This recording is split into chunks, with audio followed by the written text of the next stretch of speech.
यंदा श्रावणामध्ये आलेली आहे अंगारकी संकष्टी चतुर्थी. 12 ऑगस्टला ही अंगारकी संकष्टी चतुर्थी आहे. संकष्टी चतुर्थीच्या व्रताबद्दल अगदी एका वाक्यात सांगायचं झालं तर एक अंगारकी संकष्टी चतुर्थीचं व्रत केलं, या दिवशी उपवास केला तर 21 संकष्टी चतुर्थी केल्याचं पुण्य मिळतं, इतकं या व्रताचं महत्त्व आहे. मग अशी कुठली गोष्ट आहे जी या अंगारकी संकष्टी चतुर्थीला नक्की करायला हवी, ज्याने तुमची मनोकामना पूर्ती होऊ शकते आणि विघ्नहर्त्याच्या कृपेने कुटुंबातली सगळी संकट दूर होऊन कुटुंबात सुखसमृद्धी येऊ शकते? चला जाणून घेऊया. जेव्हा संकष्टी चतुर्थी मंगळवारी येते तेव्हा तिला अंगारकी संकष्टी चतुर्थी म्हणतात. मंगळ हा भारद्वाज ऋषींचा पुत्र होता. भारद्वाज ऋषींनी ज्या ठिकाणी संतान गणेश व्रत आणि उग्र तपश्चर्या केली होती ते स्थान नर्मदा नदीचा काठ होतं. याच ठिकाणी मंगळाने एक भव्य दशभुजा म्हणजे 10 हातांच्या गणपतीची स्थापना करून मंदिर उभारलं. या गणपतीला मंगलमूर्ती असं नाव दिलं. गणपतीच्या आशीर्वादाने मंगलमूर्तीची स्थापना करणारा तो मंगळ किंवा मंगळ असं नाव या भौमाला पडलं आणि आगीसारखा रंगाने लाल असणाऱ्या मंगळाला अंगारक असंही नाव मिळालं. अंगारक या नावावरूनच गणपतीच्या आशीर्वादाने अंगारकी चतुर्थी या व्रताची सुरुवात झाली आणि हे नाव मंगळाची आठवण करून देतं. म्हणून तर पत्रिकेत मंगळ दोष असल्यास अंगारकी चतुर्थीचं व्रत करायला सांगितलं जातं. त्यामुळे मंगळ दोषाची अशुभता आणि तीव्रता कमी होण्यास मदत होते. अंगारकी संकष्टी चतुर्थीचं हे व्रत अगदी कोणीही भक्त करू शकतात. स्त्री पुरुष कुणालाही हे व्रत करता येतं. वयाची सुद्धा काही मर्यादा नाहीये.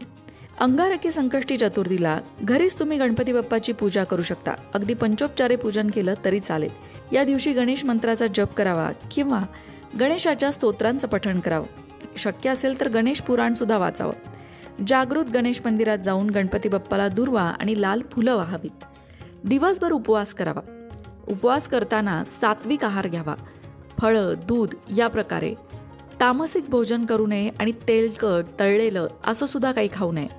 मंडळी, तुमच्या इच्छापूर्तीसाठी, मनोकामनापूर्तीसाठी काय करायला हवं अंगारकी चतुर्थीला हे तर आपण बघणारच आहोत. पण त्याआधी या व्रताची सांगता कशी करायची तेही बघूया.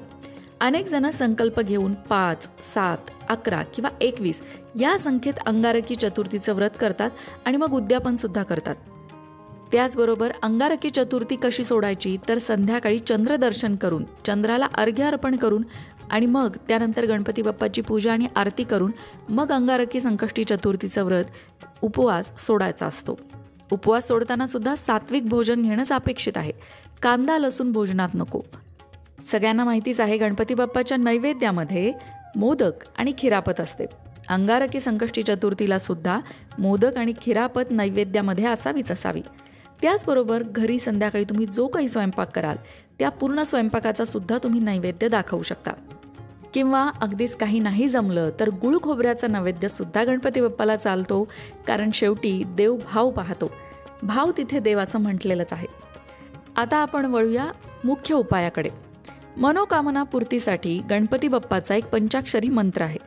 तो मंत्र तुम्ही अंगारकी संकष्टी चतुर्थीपासून म्हणायला सुरुवात करू शकता. मंत्र काय आहे? नमो हेरंब. मंत्र पुन्हा एकदा, नमो हेरंब. नमो हेरंब. अगदी 2 शब्दांचा हा मंत्र, साधा सोपा. हा मंत्र 21 वेळा पठण करायचा. तुमच्या राहत्या घरामध्येच हा मंत्र पठण करायचा आणि अंगारकी संकष्टी चतुर्थीपासून सुरुवात केल्यानंतर दर मंगळवारी, म्हणजे अंगारकी संकष्टी चतुर्थीनंतर येणाऱ्या दर मंगळवारी या मंत्राचं पठण करायचं. असं किती दिवस करायचं?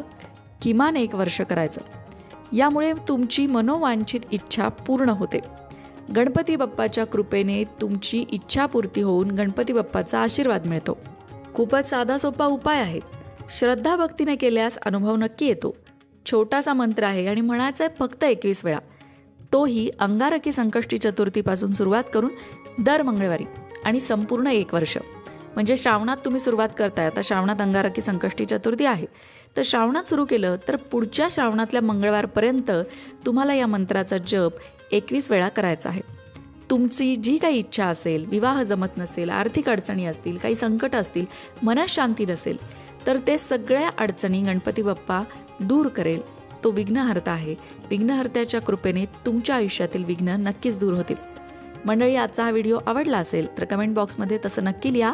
त्याचबरोबर गणपती बाप्पाचे तुम्ही भक्त असाल तर कमेंट बॉक्समध्ये गणपती बाप्पा मोरया लिहायला विसरू नका. मंडळी, वास्तुशास्त्र, ज्योतिषशास्त्र, अंकशास्त्र यासारख्या विषयांवर तुमच्या मनात काही शंका असतील तर त्या कमेंट बॉक्समध्ये नक्की विचारा. तुमच्या प्रश्नांची उत्तरं घेऊन येण्याचा प्रयत्न आम्ही नक्कीच करू.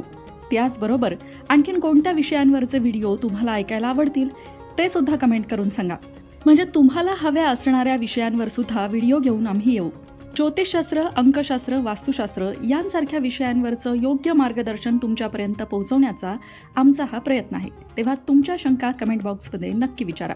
अशाच प्रकारच्या माहितीपूर्ण व्हिडिओंसाठी लोकमत भक्ती चॅनलला सबस्क्राईब करा आणि बेल आयकॉनवर सुद्धा क्लिक करा. म्हणजे आमच्या नवनवीन व्हिडिओचं नोटिफिकेशन तुम्हाला मिळत राहील. तसंच योग्य आध्यात्मिक मार्गदर्शनासाठी लोकमत भक्तीच्या फेसबुक पेजला फॉलो करायला विसरू नका.